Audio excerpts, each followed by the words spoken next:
A very good day to our dear lecturer and audience. We are Team Monetary from Subject Finance 30020, Alternative Investment.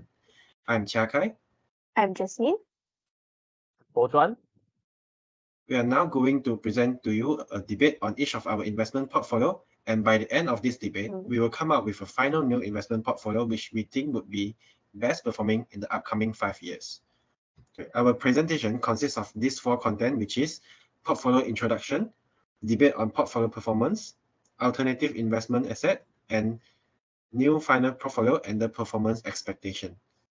Before we get into our debate, these are some of the information that we would like you to know. For now, we have 3 different portfolios constructed by me, Bochuan, and Jasmine. Each of these portfolio has different strategy on asset allocation due to our difference in investment objective and risk preference. Therefore, before we start our debate, each of us will introduce our portfolio to address the strength of our portfolio and how do we allocate the percentage of investment in each asset. Let's start off with my own portfolio. All right. So my investment objective is to gain a decent amount of return while not exposing too much of the risk. So therefore, my investment portfolio is constructed with a relatively low return and low risk. Based on the historical data in the past 5 years, I've calculated the portfolio return and the standard deviation, which my portfolio can generate a decent amount of return up to 10.45% per year, while the standard deviation of the portfolio is just around 11.84%, which indicates that the performance of my investment portfolio are relatively stable and less volatile. In my portfolio, I allocated 20% on S&P ASX 200, which is an equity investment asset. This is because this asset has a decent performance in the past 5 years, and the returns are actually quite high. However, the S&P ASX 200 is quite volatile, which indicates that investing more in this asset could increase the overall risk exposure to my portfolio. Next up, I have allocated only 10% on Australian bond, which this asset is mainly used as the hedge towards the S&P ASX 200, as they have strong negative correlation between each other. But if you notice, I've only allocated a total of 30% of my portfolio in these 2 assets. The reason I'm allocating this small portion to them is the inflation in Australia. The growing inflation rates in Australia since last year, 2022, has been a worrying factor to me, as the increase in inflation rates would negatively impact both of these assets. Instead of the equity and bond market, I have more confidence in gold, which is a commodity asset. As per my research, gold has a relatively stable performance in the long run. Considering its high return and moderate level of volatility, I would prefer to invest more on this asset as it has the potential to offset the losses from equity and bond assets and mitigate the overall risk of the portfolio. Therefore, I allocated 60% of my portfolio into gold. Lastly, I've allocated 10% of my portfolio into Bitcoin, which is one of the most well-known cryptocurrency in the world. Based on the historical data, Bitcoin has the best performance out of all the alternative investment that I was considering. I would say that the growth of Bitcoin is explosive, but at the same time, Bitcoin is highly volatile, meaning that the risk of investing Bitcoin is actually very high. But as this asset could increase the overall return of my portfolio, I will still invest in it, but only in a small portion, so that the overall risk of my portfolio will be less impacted. That's all for my portfolio. I'll pass down to Bochuan. Hi, I'm Bochuan, and this is my portfolio. I am a young investor with high risk tolerance and equally high return objectives. I wish to use this investment to help me purchase my first car down the future. The allocation of my portfolio are 40% in Bitcoin due to it having the highest return and being considerably a new asset. It has time to grow. I have lowered both the S&P ASX 200 and AUD bond allocation to 10% each due to their historically low and poor performance.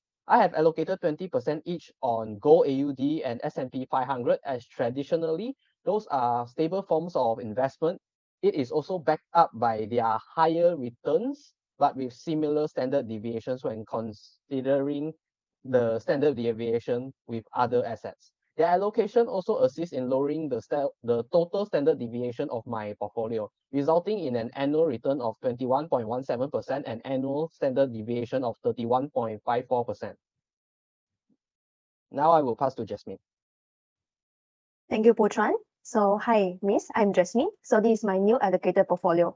So with this, I have 20% in Bitcoin, AUD due to the high returns but control risk, 35% in AIX 200 due to the good reasons performance, 20% of gold uh, due to the moderate returns and volatility, and 25% in bonds, and it will help me to offset my own portfolio returns. So with this, I more prefer to medium to high risk investment style, which give out of the return of 17.27% and standard deviations of 16.54%. So before we start our debate, this is a summary of the similarity and differences between the three portfolios.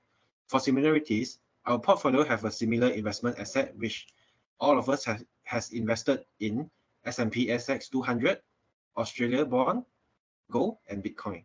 But of course, Pultron's portfolio has included one more asset into it, which is the S&P 500. Besides, we have found that CK's and Chakai's and Pultron's portfolio has smaller portion allocated to the S&P ASX 200 and Australia bond. And in contrast, Jasmine's portfolio has invested a bigger portion of her portfolio in these two assets. Next up, the performance of Poltron's and Jasmine's portfolio are both good, as both of their portfolio has a higher annualized return compared to my portfolio. As for the difference, all three of us has different investment objective. For example, Poltron's is actually aiming for a higher gain on investment, while I'm aiming for stability. And Jasmine's objective is somewhere in between me and Putran, which she is aiming for high gain, but at the same time she aims for stability. So we also have different risk preference. For example, Jasmine is a risk adverse, which aims to take lower risk during investment, while Putran is a risk taker that would risk his portfolio to gain higher returns. And for me, I'm also a risk adverse, but my risk preference is even lower than Jasmine. Lastly, all of us has implemented different strategies in our portfolio to generate return and mitigate risk, which can be clearly seen in our style of allocation. So now let's get into the debate. I will start with myself first. Among the three investment portfolio, I think that my portfolio is the best and my risk and reward ratio is more balanced compared to the others. Besides, my standard deviation is also the lowest among three portfolio, which is 11.84%. Comparing with Potran's and Jasmine's portfolio, I think that the standard deviation of Potran's portfolio is too high, which indicates that his portfolio is exposed to a larger amount of risk. And his large portion of investment in the Bitcoin is a main concern as the volatility of Bitcoin is really high. Besides, for Jasmine's portfolio, I personally think that the annualized return of her portfolio is quite good, and the standard deviation of her portfolio is low enough. But I have a main concern, which is on the percentage on S&P ASX 200 and Australia bond. These two assets is expected to be having a worse performance in the upcoming years due to the inflation in Australia. And that's all for my concerns. Therefore, I still think that my portfolio is the best for now. In my opinion, my portfolio is the best. As I mentioned, I have high risk tolerance and equally high return objectives due to my personal circumstances. But with the preference towards the high returns, I think my portfolio is the best as I have the highest return among all of us. It is true that I also have the highest standard deviation, but in my opinion, I think that it is just the medium volatility level. When in the context of my investment objections and preference for higher return, I think my portfolio is justified. I disagree with Jakai's portfolio. Yes, it may have the lowest standard deviation among all of us, but due to it having the lowest profit, I find it hard to support. Additionally, due to the one-to-one ratio of risk and reward from Jakai's portfolio, the range of the return may be varied as you might not get as high of a return or you might not get returns at all. Though I do agree with Jakai that Jasmine's portfolio allocated too much into S&P, ASX 200 and AUS bonds, as Australia's inflation increased, the performance of equity and bonds will drop. This is proven by the historical evidence. The traditional 60-40 portfolio have 0.37 annual return and 10.47% of annual standard deviation. And the reason that all of our portfolio has higher annualized return is due to the allocation towards the AUD Gold and Bitcoin AUD. I will now pass the floor to Jasmine. Thank you, Potran. So looking at my portfolio, actually my returns are above the standard deviations and my portfolio has a higher Sharpe ratio. While Chakai adjusted portfolio gives back a very good ratio that is a balanced risk to returns ratio, but he has largely invested in gold, suggesting that the returns may not be so high as gold has the modest returns only.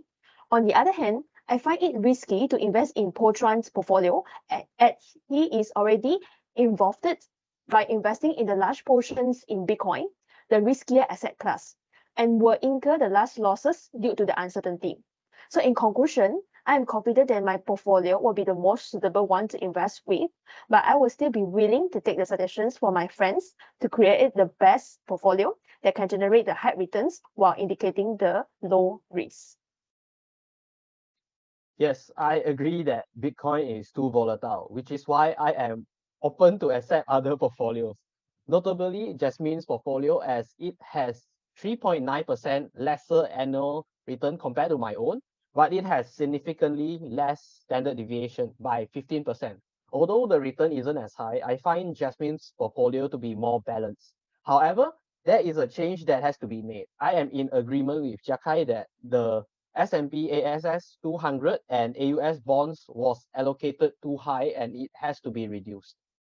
So as for me, I personally think that Jasmine's portfolio is actually a good portfolio to me because the annualized return is quite high and the standard deviation wasn't too far away from my expected standard deviation.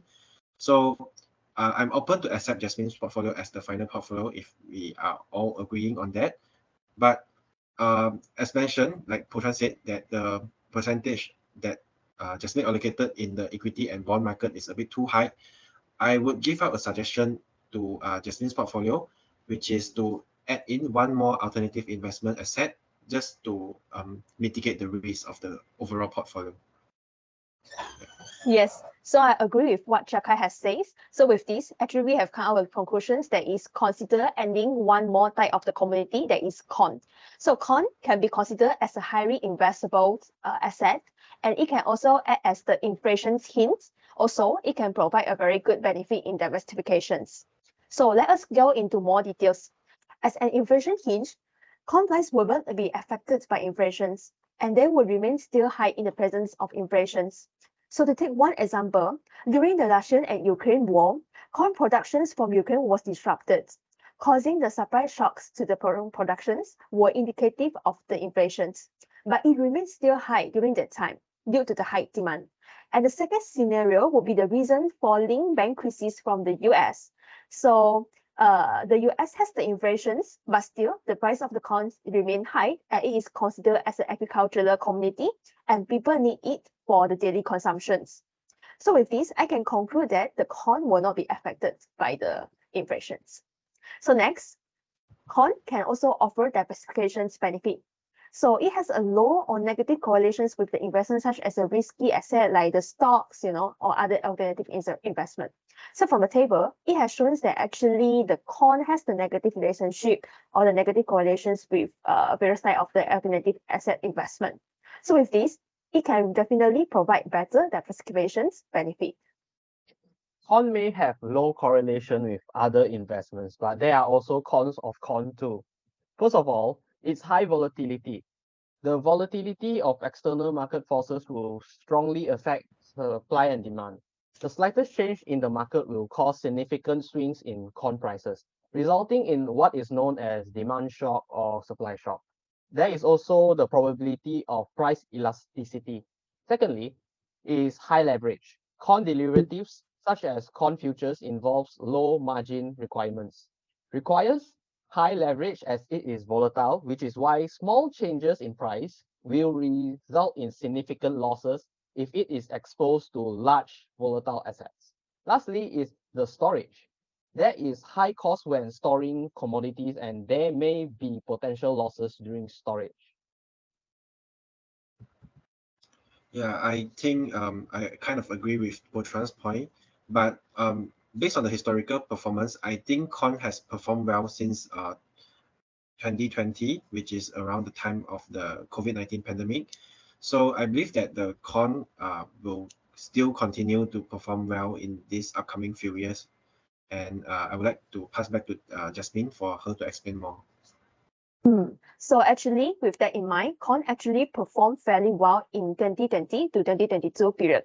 So I agree with what Chakai has said. Corn actually has better performance in the future, and we would like to have this kind of the expectations. So therefore, in our conclusions, we will add this asset into our final adjusted portfolio. Since now we have added corn into the final portfolio, now let's do a qualitative and quantitative analysis for each of the assets that we have included. Inflation will affect two assets, S&P ASX 200 and AUS bonds. For S&P, inflation slowed down the consumer spending and caused uncertainties towards the equity market. As Australia's inflation rate are growing, it reduces the percentage of economic growth in the country. During inflation, the valuation of company stocks might not be as good, which will result in weak performance in the equity market. As for bonds, when there is inflation, the interest rate will increase. Bonds which yield fixed interest rates are expected to have weaker performance as the investors would prefer to seek for alternative investment when interest rates are fixed in a lower rate. But for my opinion, actually S&P AX 200 is still a well-performing asset based on the historical data. And Australia bond, for my opinion, is a very good hedging components that can really offset our losses. Yeah, I think both of you got your point, but I still have the concerns like what Putran mentioned, which is the inflation is affecting these two assets negatively. So I would suggest if we really want to invest into these two assets, I would suggest that we only allocate a lesser percentage for these two assets as they are quite risky for now. Yeah, that's for my opinion lah. So in conclusion, for the S&P ASX 200 and AUS bonds, we will allocate 15% each for them in our final portfolio. Yeah, I'm okay with that. I think it's quite good. All right, so let's go on for the second analysis, which is for the supply and demand. So the supply and demand factors will affect our two assets, which is corn and gold. So corn is agriculture commodity which is highly demanded by the world due to its wide range of application. As the world population grows, the demand of the corn will increase as well, which resulted in the corn price growth in the recent years. So besides of that, the supply and demand also has a quite relatively large impact on gold. As gold is a natural resources, it has a limited supply. The gold price is expected to keep growing in the long run as the supply of the gold will slowly decrease over time. On the other hand, the demand of the gold has been explosively growing due to various factors such as the demands in jewelry, the investment demand, as gold is known as a safe haven for investors.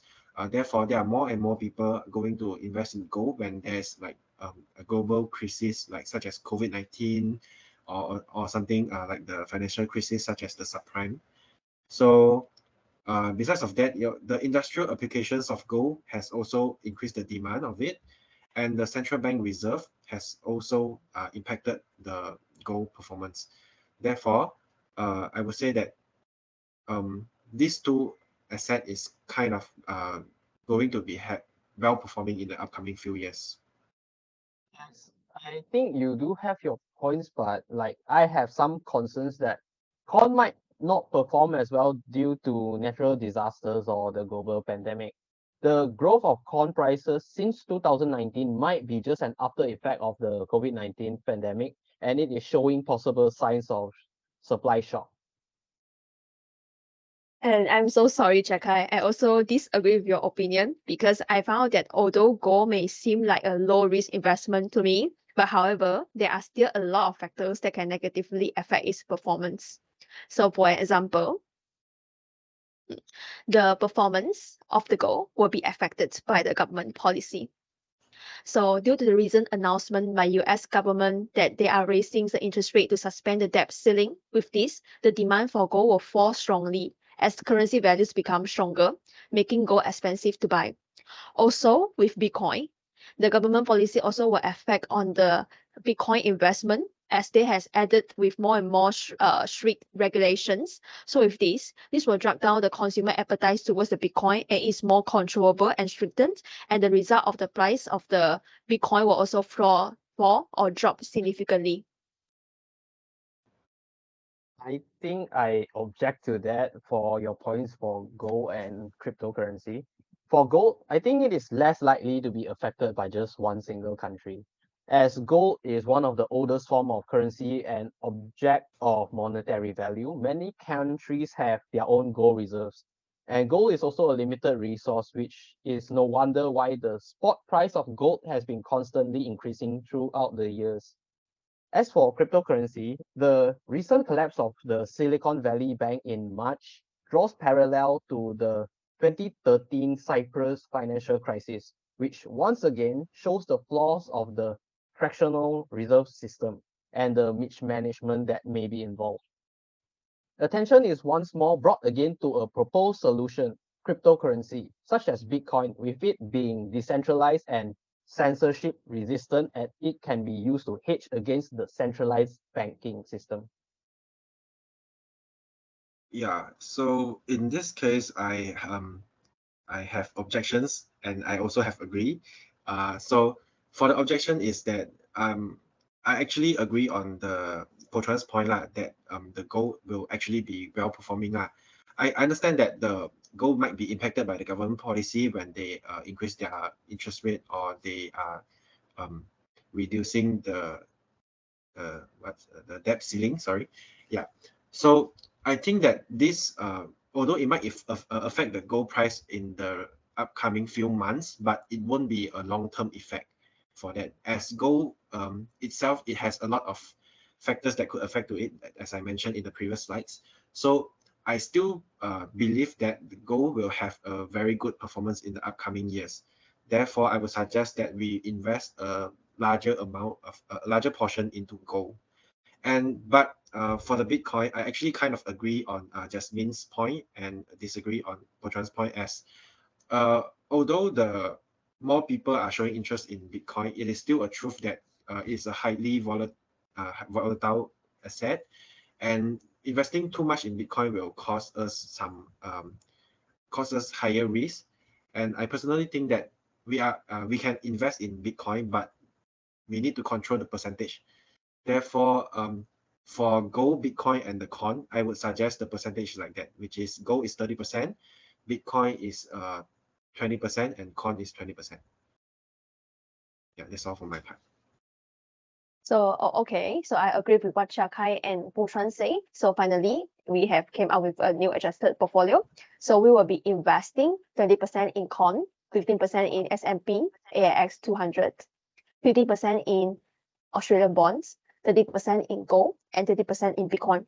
After a series of calculations, our portfolio actually has generated a high returns of 19.61% with a risk of 16.44%. With this in mind, we can say that our portfolio will be suitable for those risk-averse investor. Yeah, so I think that summarizes up for our debate, and this is the newly adjusted portfolio from our team. Thank you. Thank you. Thank you.